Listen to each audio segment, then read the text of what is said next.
Oke.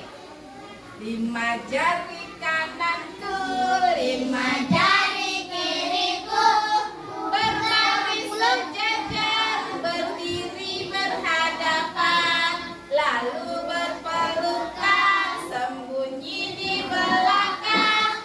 Mari kita hitung berapakah jumlahnya.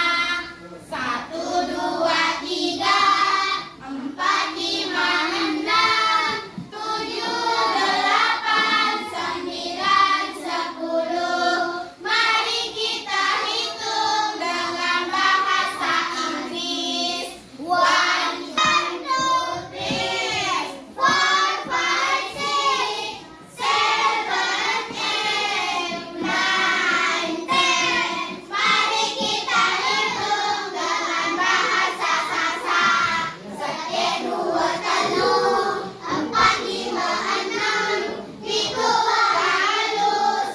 8, 10. Mari kita hitung dengan bahasa Arab.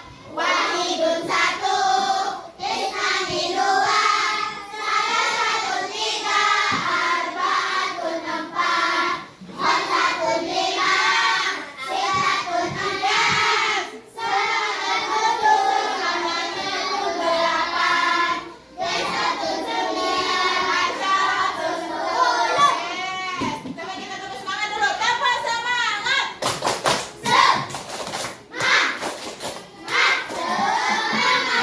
Sudah semangat hari ini? Sudah. Lihat Bu Guru bawa apa? Siapa yang bisa baca? Putri Mandalika. Siapa yang pernah ke Pantai Mandalika? Kalian pernah lihat tak di Pantai Mandalika tuh ada patung putri? Nah, ini asal usul ceritanya. Jadi, ini ditulis oleh Aceh Nuhi dan penerbitnya oleh Bengawan Ilmu. Siapa yang mau Bu Guru baca ceritanya? Ada yang mau dengar cerita? Oke. Sekarang Bu Guru bacain ya. Pada zaman dahulu, di pantai selatan Pulau Lombok terdapat sebuah kerajaan yang bernama Tonjang Beru. Apa namanya? Tonjang Beru. Kerajaan ini diperintah oleh seorang raja yang arif dan bijaksana yang bernama Raja Tonjang Beru dan seorang permaisuri yang bernama Dewi Seranting. Siapa nama istrinya? Dewi Seranting. Baginda mempunyai seorang putri yang bernama Putri Mandalika. Mereka sangat sayang pada putrinya. Ketika sang putri menginjak usia dewasa, amat elok parasnya. Apa arti elok? Cantik. Dia sangat anggun dan cantik jelita. Matanya laksanakan bagai bintang di timur. Pipinya laksana pauh di layar. Rambutnya bagaikan mayang terurai. Di samping anggun dan cantik, dia terkenal ramah, sopan, dan pintar. Kecantikan dan keanggunan Putri Mandalika sangat tersohor di ujung timur sampai ujung barat Pulau Lombok. Kecantikan dan keanggunan sang putri terdengar oleh para pangeran-pangeran dari kerajaan Johor, Tripur, Pane, Pandaha, dan kerajaan lain-lainnya. Ini Putri Mandalika ya. Ini Putri Mandalika. Nah, ini para raja-rajanya nih. Mulai. Terus apa gerangan yang sedang Paduka pikirkan? Kata hamba sahayanya memecah keheningan suara kamar sang pangeran. Pangeran menoleh ke hamba sahaya. Umurku semakin hari semakin bertambah, tapi aku belum menemukan permaisuri. Kata pangeran kerajaan sebelah. Maafkan hamba tuan, jika hamba berlaku lancang, tapi konon katanya ada seorang putri di kerajaan Tonjang Beru. Apa nama kerajaannya? Tonjang Beru. Dia cantik, baik hati, disayang rakyat dan sopan. Kalau Baginda berniat, kita bisa berangkat ke sana untuk melamarnya Baginda, sambil memukulkan badannya sebagai tanda hormat. Sementara itu Pangeran Kerajaan Daha sedang mempersiapkan sesuatu untuk melamar Putri Mandalika. Semua pangeran di seluruh kerajaan yang ada di Pulau Lombok jatuh cinta, mabuk kepayang melihat kecantikan dan keanggunan Putri Putri Mandalika. Mereka saling mengadu peruntungan. Mungkin bisa mempersunting si Putri Mandalika. Apa daya dengan sepenuh perasaan halusnya, Putri Mandalika menangkap para pangeran jadi bidadari.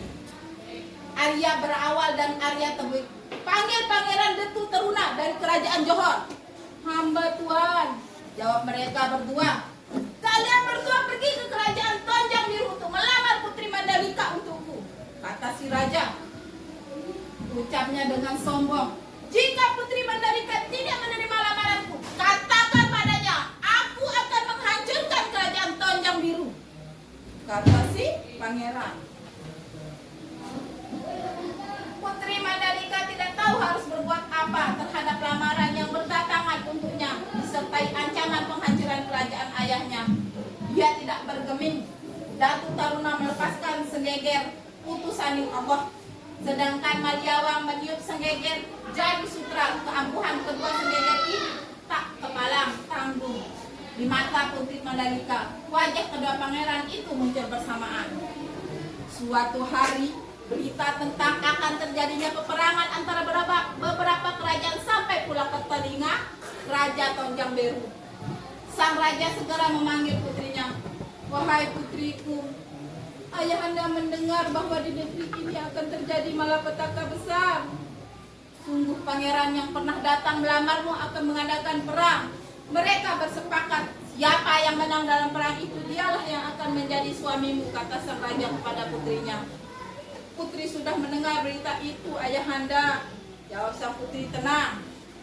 Lalu apa yang kita lakukan agar pertumpahan darah itu tidak terjadi? Tanya sang raja khawatir. Maafkan putri ayahanda, ini semua salah putri karena telah menerima semua lamaran mereka. Jika ayahanda berkenan, izinkan putri menyelesaikan masalah ini, minta sang putri. Baiklah putriku, jawab raja sambil penuh keyakinan. Prajurit, prajurit, panggil Putri Mandalika. Hamba Tuan Putri, jawab prajurit.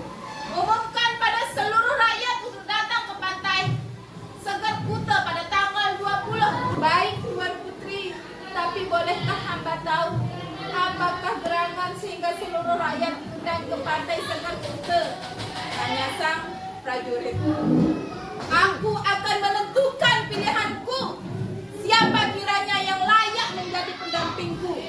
Jawab Putri Mandalika sambil berjalan meninggalkan sang prajurit. Tong, tong, tong, suara pengumuman. Pengumuman, kata prajurit tersebut.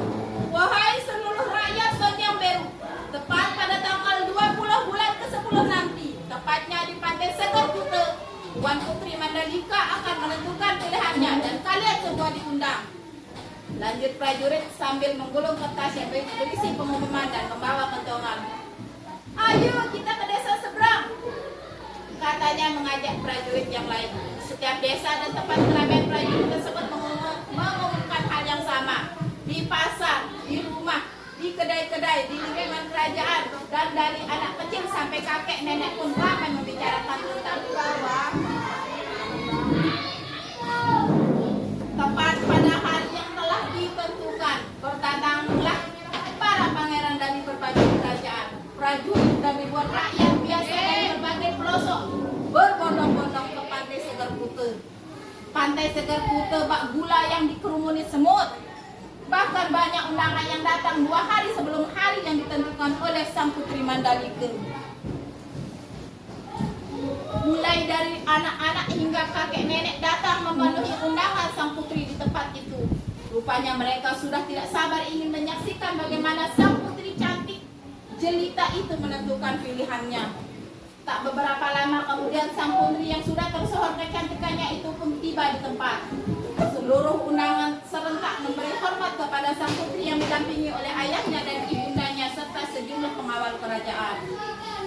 Tuan Putri memandang dalam-dalam ayah dan ibunya. Ayah, bunda, maafkanlah Ananda, ujarnya kepada ayah dan ibunya. Ayah dan ibunya terheran-heran, dicampur bingung dan penasaran. Apakah kiranya yang akan dilakukan oleh putrinya? Apa yang akan Ananda lakukan? Ibundanya. Sang putri terdiam sejenak, lalu melangkahkan kakinya menuju ke laut dan berhenti di sebuah onggokan batu. Dia berdiri di atasnya sambil membelakangi laut lepas. Di tempat dia berdiri, Putri Mandalika kemudian menempatkan pandangannya ke seluruh undangan yang jumlahnya ribuan itu. Rasa penasaran pada para hadirin semakin memuncak.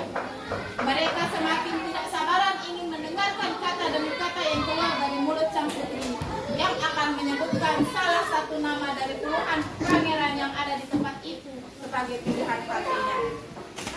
Putri Mandalika ya. Nah, ini para pangeran-pangeran yang menurut keputusannya itu. Terus, nih si Putri Mandalika nih, ini laut lepasnya. Setelah pandangannya merata ke arah para undangan yang hadir, sang putri pun berbicara untuk mengumumkan keputusannya dengan suara lantang dan berseru. Wahai ayahandaku, wahai ibundaku, serta semua pangeran dan rakyat negeri Tonjang Biru yang aku cintai. Setelah aku pikirkan dengan matang, aku memutuskan bahwa diriku untuk kalian semua. Aku tidak dapat memilih satu di antara banyak pangeran. Diriku telah ditakdirkan menjadi nyale yang dapat kalian nikmati bersama pada bulan dan tanggal saat munculnya nyale di permukaan laut. Ujarnya lantang mendengar keputusan sang putri tersebut. Para hadirin tersentak kaget, termasuk ayahanda dan ibunda yang, hah? Keputusan apa lagi yang diambil oleh Mandalika permaisuri? Tanya ayahandanya Putri Mandalika kepada permaisurinya. Kenapa Mandalika tidak pernah bicarakannya kepada kita? Tanya sang ayahanda. Tambahnya semakin tidak percaya pada keputusan putrinya. Ayo kita hampiri Mandalika, ajak istrinya. Belum sempat ayahanda dan ibundanya melangkahkan kaki, tiba-tiba sang putri menjeburkan dirinya ke dalam laut dan langsung ditelan gelombang. Putrinya akhirnya nyebur ke laut lepas. Angin bertiup kencang, kilat dan petir pun menggelegar. Suara di pantai itu menjadi kacau balau. Maafkan hamba Paduka, hamba tidak menemukan jejak Tuan Putri. Nah, akhirnya para prajurit ikut nyebur untuk mencari si Tuan Putri. Maafkan hamba Paduka, hamba tidak menemukan jejak Tuan Putri. Tuanku, lapor seorang prajurit kepada Raja Tonjang Biru. Tidak, teriak sang seorang pangeran. Selang beberapa lama kemudian, di tengah-tengah kesibukan rakyat mencari Putri Mandalika, tiba-tiba, Paduka, Paduka, lihatlah ini. Ada binatang-binatang kecil yang bermunculan dari dasar laut dan jumlahnya sangat banyak. Paduka, teriak salah seorang tamu undangan sambil berlari keluar dari laut dan menggenggam sesuatu di tangannya. Dan ia menghadap sang Raja Tonjang Biru. Makhluk apa ini? Tanya sang raja. Sang raja terheran-heran sambil memperhatikan binatang yang ditunjukkan oleh prajuritnya. Nah, ini binatangnya. Ternyata binatang ini adalah bentuk jelmaan dari Putri Mandalika. Siapa yang pernah pergi ke pantai Kuta Mandalika? Siapa yang pernah pergi ke pantai Kuta Mandalika? Nah, nanti ada di sana itu event namanya Bau Nyale. Nah, cacing-cacing yang kecil itu yang muncul itu namanya nyale. Ceritanya itu jelmaan dari